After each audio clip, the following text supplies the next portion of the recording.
right now has has some ground to make up politically. The heartbeat bill has an injunction put against it, so that it's not going to go into effect. That's made our business more business as usual. And to help you understand why this was a big deal to Hollywood, is that if you and I, let's say you and I are Disney, we're the board of Disney, all of us here, we're the board of Disney, and the board of Disney has to make $10 billion a year worth of content. And we have a choice where we make that. We can make it in any of those 6 cities I just listed. And our 3 choices to make it for tax credit production are Georgia, the UK, and Canada. So those are the really competitive markets that I'm saying, where are we going to make this $10 billion of content? Well, if Georgia passes a law that makes it more difficult for us as the Disney board to get the best directors, best producers, best actors, actresses, best cinematographers, suddenly I have a supply chain issue. So it's not about, the production companies don't care necessarily about the moral consequences one way or the other of a law. They care about their supply chain and business. And when we pass laws that disrupt their supply chain, it makes us less competitive to London or Canada. And that's really what's happened. When you hear actors or actresses or directors or producers speaking out, that's them personally speaking out. Now, they're independent contractors who get hired into a production. And so if one of them says, I don't want to work in Georgia, well, then that's just one less person that Disney can hire to make something in Georgia, which makes it more difficult for them to make things because they can't get their supply chain there. They're not making widgets with robots. It's not like they're sending something off and they're just turning a button and out come a bunch of buttons, right? This is stuff that requires highly skilled, highly creative people to be able to create the content itself. And so that's really where the issue was.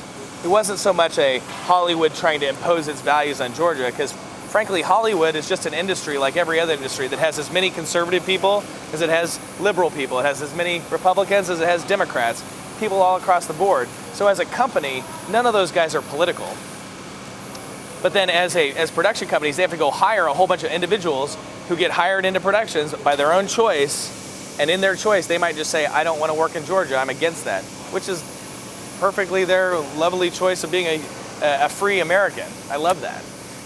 But it creates a problem for us in Georgia because suddenly we're less competitive to the UK and Canada, and that I don't like. Does that worry you then as you look to expand, just how the politics of this all are playing out at this point? Yeah, I think that the biggest worry is just whether or not Georgian politicians understand the value of the entertainment industry, understand that it's a non-political set. Like, there's been things that I've heard where people say, well, the entertainment industry is very liberal, it's going to vote Democratic. That is just not the case. Actually, you'd probably find a lot of these guys that were working here swinging hammers that would be as far right as you might find anywhere in the country. And so I would take a hard stance against this being somehow a liberal industry. There are liberals and there are Republicans. That being said, the biggest risk right now of expansion is that Georgia legislation would act in a way that would discourage this industry and drive it to the UK or Canada. And when you see a $9.5 billion economic ripple effect just within our state, you're like, let's think this through. I mean, I certainly think it's not only the economic impact, it's also the halo effect, right? So we all know that we have friends in other states that know that Georgia is where movies are made. And when people are watching movies now, they're watching for that Georgia peach. I know that, I take pride in seeing that Georgia peach at the end of movies, and I think a lot of people who aren't even in the entertainment industry take pride in seeing that Georgia peach.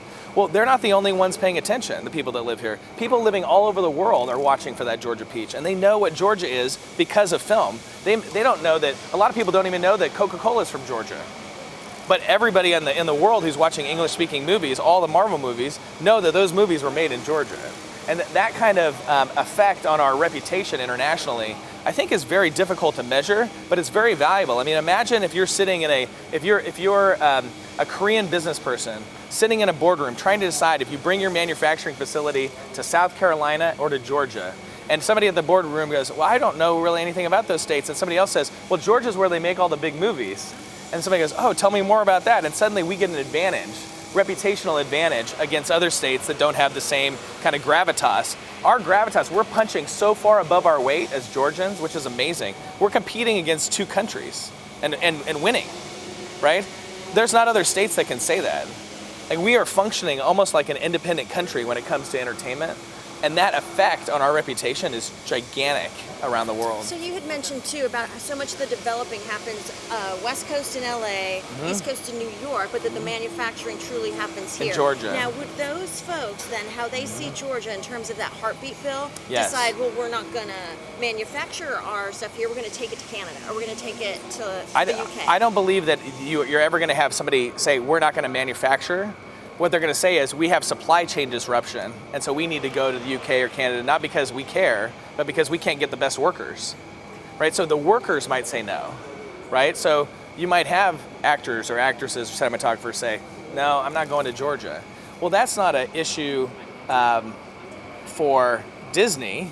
They don't care where somebody falls on the political spectrum of these kind of issues. The issue for Disney is, I can't get the cinematographer to Georgia. I can't get the director to direct in Georgia. He says he's only going to go to the UK because he's morally offended by X, which everybody has the right to their own moral stance. I love that about this country. Freedoms. Right? So it's beautiful freedom. What I find interesting is you talk about Georgia, you don't just say Blackhall, and you talk about how Pinewood kind of laid the groundwork. Are all the studios kind of super competitive, or are they kind of okay with each other? What's that landscape like? I would say that it's kind of a combination. So I think all of us recognize that our true competition is two other countries. So if we don't compete well against the UK or we don't compete well against Canada, then we're all in trouble.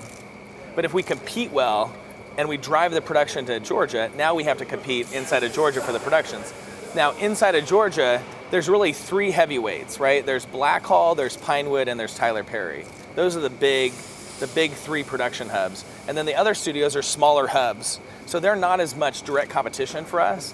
And then amongst those three, we have a pretty significant competitive advantage over Pinewood because of location, and a pretty significant competitive advantage over Tyler because Tyler's facility is primarily Tyler, right? And so Tyler's facility was built for Tyler, and other people can use it, whereas Blackhall was built for other people.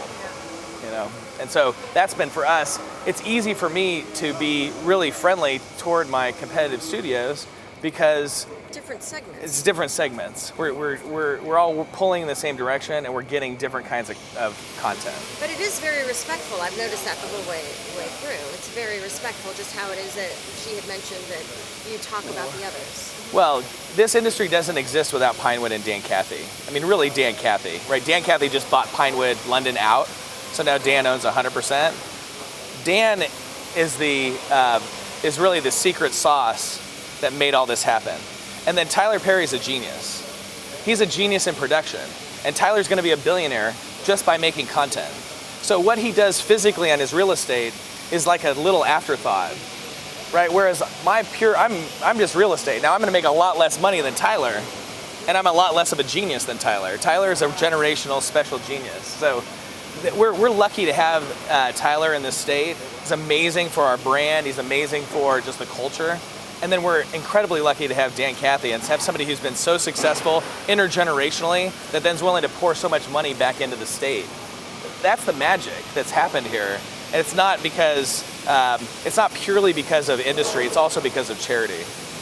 There's a lot of give back. Is there one message you would tell state legislature, you talked about a little bit, that concerns the future, or if there was one message you would like to, if you were speaking to the legislatures, hey, well, I talk to legislative members all the time, and the message that I try to deliver to them is, number one, this is a non-political industry. These are just people that have great jobs. They're going to vote their jobs, they're going to vote who they feel like care about their jobs, and they're not idealistic in the sense that they're going to take some big stand that is against their job. So even if somebody is more Democratic leaning or Republican leaning, when it comes to who they're voting for, I bet 95% of the people in this industry voted for Nathan Deal, because Nathan Deal, when he was the governor of Georgia, was a huge advocate for the film industry. And that's what they cared about. So I say, number one, this is a non-political industry, it's just an industry. Number two, this industry is great for Georgians as a whole. So you not only have great jobs being created, but then you have all the jobs that are around this industry, and then on top of it, you get the halo effect that is Georgia's reputation internationally. And when you put all that combination together, it is an incredible, powerful mix for the entire state, top to bottom. I mean, think about, we talked about the $10 million a year of lumber that is sold to Blackhall. That lumber is coming from southern Georgia pine trees that are milled somewhere, probably mid-Georgia, and then sold to a lumber facility in Atlanta that then sells that lumber to us. So you probably gets touched by 5 different Georgia companies before it ever gets built into a set.